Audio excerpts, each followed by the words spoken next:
Mas matitinding pasabog at revelasyon daw ang aabangan sa pinag-uusapang kapuso teleserye na My Husband's Lover. May mga bagong karakter nang pumasok sa serye kaya tiyak daw na mas magiging kapanapanabik ang bawat gabing panonood nyo.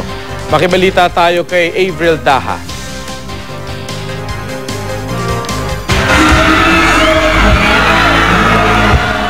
Tuloy-tuloy ang pamamayagpag sa ere na My Husband's Lover. Kaya naman todo effort din ang sa pagpapasalamat sa kanilang fans.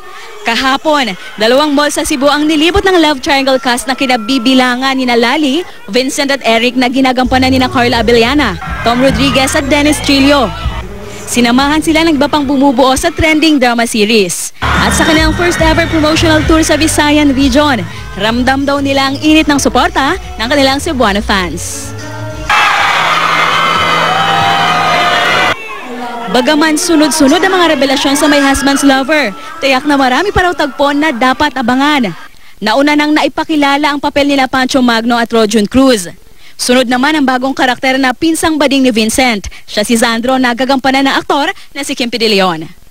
Ano mangyayari sa pamilya ni Vincent, kung mananatili bang buo, kung matitiis ba ni Lali yung makisama, kung ganun yung lagay ng asawa niya. Dami pa, sobrang dami. Kaya naman huwag daw bibitiw sa pagsubaybay sa mga tumitinding eksena sa primetime TV drama.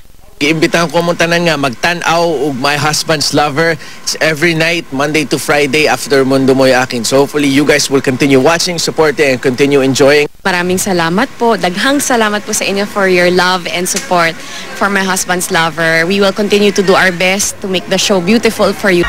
Avril Daha, Nagbabalita, Pilipinas.